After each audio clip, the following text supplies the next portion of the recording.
নীলফামারীর ডোমার উপজেলার ময়দানপাড়া গ্রাম মানুষশূন্য হয়ে পড়ায় গ্রামটিতে বিরাজ করছে ভুতুড়ে পরিবেশ। সেই সুযোগে বেড়েছে ডাকাতির পরিমাণ।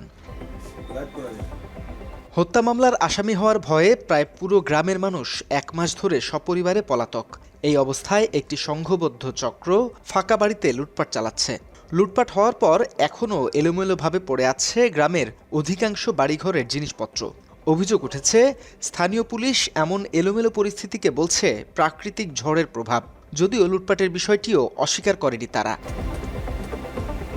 গত 14 মার্চ ময়দানপাড়া গ্রামে গাছ কাটাকে কেন্দ্র করে একজন নিহত হয়। এই ঘটনায় 22 জনের নাম উল্লেখ করে এবং অজ্ঞাত আরও বহু আসামির বিরুদ্ধে মামলা দায়ের করা হয়। অজ্ঞাত আসামি হয়ে গ্রেপ্তারের ভয়ে প্রায় পুরো গ্রামের মানুষ পরিবার নিয়ে পলাতক রয়েছে। এরপরই সংঘবদ্ধ চক্র গ্রামের বিভিন্ন বাড়ি থেকে লুট করে নিয়ে যায় আসবাবপত্র সহ অন্যান্য মালামাল। মামলায় নাম নেই, তবুও পালিয়ে রয়েছেন এমন ব্যক্তি জানান বাদীপক্ষের হুমকিতে তারা ঘর ছাড়া। ছেড়ে আসা বাড়িঘর দেখতে এসেও অনেকেই শিকার হয়েছে হামলার। বাড়ির আমার জিনিসপাতি যা আছে সবের লুট করে নিয়ে গেছে। আত্মীয় স্বজন সাগাই সদর কাগজ যেতে পারে না। আমরা যে থুয়ে আসছি গরু বাছু ছাগল ছেলে হাঁস মুরগি টাকা পয়সা নিয়ে কি মোটর টটর টিবল ভানে ওঠে নিয়ে গেছে। ঘরের ফ্যানলা পর্যন্ত আমরা ঘুরি নিয়ে গেছি। আমার ভাই বাড়ি থেকে ছাড়ার সময় আমি গেছি যে আমাদের ভাই বাস কাহো বাড়ির নাই, যে বাড়ির দেখি তো কি হচ্ছে না হচ্ছে। আমাকে হুমকি দেছে, তুই এখানে কি দেখিয়ে রাখছিস, কি দেখেছিস, তোরও নাম দেওয়া হবে। গ্রামের বিভিন্ন বাড়িতে লুটপাটের বিষয়ে ডোমার থানার ভারপ্রাপ্ত কর্মকর্তা বলেন তার কাছে কোনো অভিযোগ নেই, আর বাড়িগুলো সাম্প্রতিক ঝড়ে এলোমেলো হয়ে পড়েছে বলেও জানান তিনি।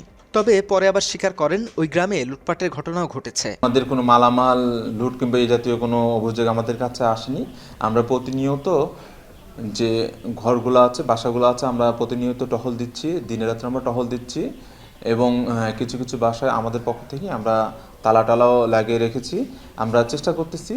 আর যেহেতু আপনারাও দেখছেন যে টিনের বাসাগুলা, আমি 2 একদিন গিয়ে দেখছি যে এই যে যেমন গতকালকে কিংবা এর আগের দিন ঝড় হলে কিছু কিছু বেড়াগুলা কিংবা টিনগুলা এমনিতে মাটিতে পড়ে যাচ্ছে। এটা আসলে কেউ করতেছে না, এটা কিন্তু প্রাকৃতিকভাবে হচ্ছে। কিন্তু অনেকে মনে করতে পারেন আপনারা যে না এটা হয়তো পাবলিক, কিন্তু না, এটা আসলে কিন্তু ঝড় ঝাপটার কারণে আপনারা দেখছেন যে একেবারে টিনের বাসাগুলা, কিন্তু ওরকম কোনো আমাদের কাছে সংবাদ আসেনি।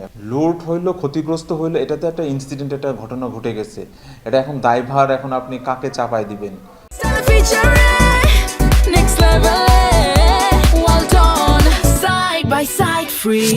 জানা গেছে ময়দানপাড়ায় প্রায় 25টি বাড়িতে লুটপাট চালিয়েছে সংঘবদ্ধ চক্র। লুটের পর জরাজীর্ণভাবেই পড়ে আছে বাড়িঘরগুলো। এই অবস্থায় নিরাপত্তা জোরদারের পাশাপাশি দ্রুত সমস্যা সমাধানের দাবি এলাকাবাসীর। তথ্যচিত্রে মাহমুদ হাসান, বাংলা এডিশন।